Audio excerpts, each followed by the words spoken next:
You ever listen to K. Billy's Super Sounds of the 70s? It's my personal favorite. Let's hit record from home, collaborating with at least one human being every day, staying creative during this quarantine. Happy Wednesday. Anybody see Reservoir Dogs?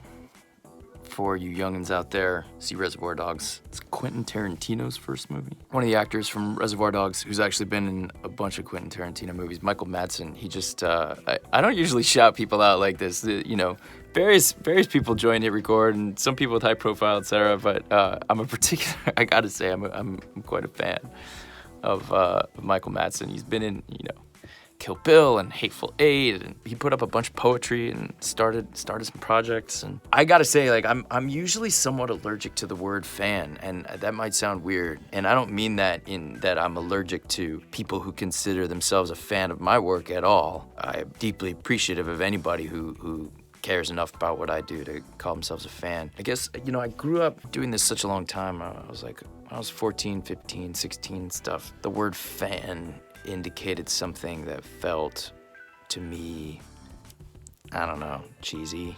Teen magazines and stuff like that. I don't know, a fan to me indicates like, oh, and I guess there's nothing wrong with that either, really. I don't know, I guess I was just kind of a snobby schmuck, and maybe this is the time for me to get over whatever hang-up I have that's carried over from whatever insecurities or snobbishness or whatever I had. Regardless, I'm a fan.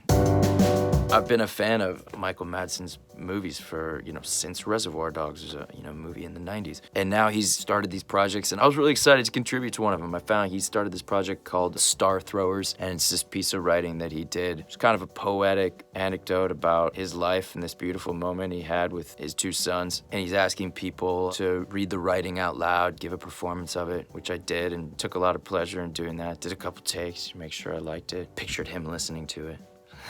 It's funny, like, speaking of Hit Record and the word fan, I've always really wanted people to not think of Hit Record as a fan thing at all. Like, this is not a place to express fandom towards me as an actor. This is a place where we're collaborating, we're making things together. But again, maybe I need to just get over it a little bit. Like, there's nothing really wrong with that feeling. And I'm finding that to be true now as I encounter those feelings towards Michael Madsen from Reservoir Dogs and Kill Bill and other movies. Anyway, well, I did a reading of his writing. Should I play it for you? I'm doing something creative every day. Today I got to collaborate with Michael Madsen.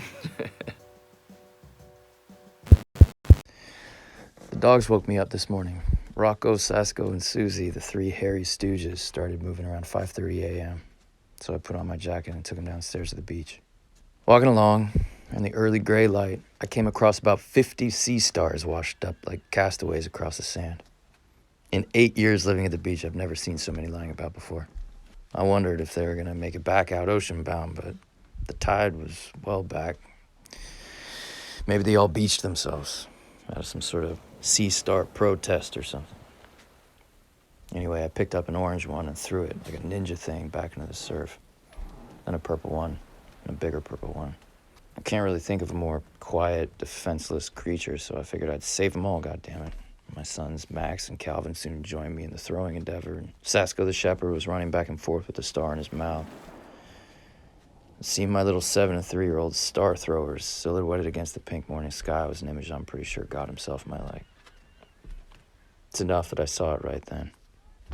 I think we put every one back into the water, except one Sasko got, and the two I took back home in the pockets of my coat, which will be hard to explain to the boys later. If you're a Reservoir Dogs fan, or you just like his fucking writing, give that one a read. I liked it as a piece of writing on its own. I found it evocative. It reminded me of me and my sons and, you know, the fragility of life. And I don't usually like to really look up the personal lives of artists I like, but getting to participate in art with them, like seeing something that he's written, not just like, oh, here's me at home, here's a picture of me in my house. That wouldn't interest me.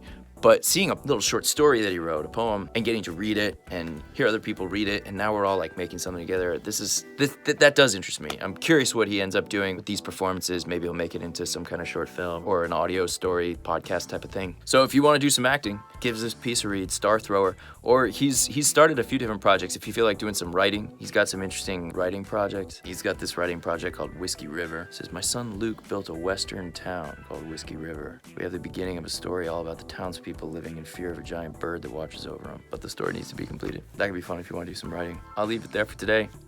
Thanks again to one and only Michael Madsen for joining the community. And I'll see you tomorrow. Thanks again.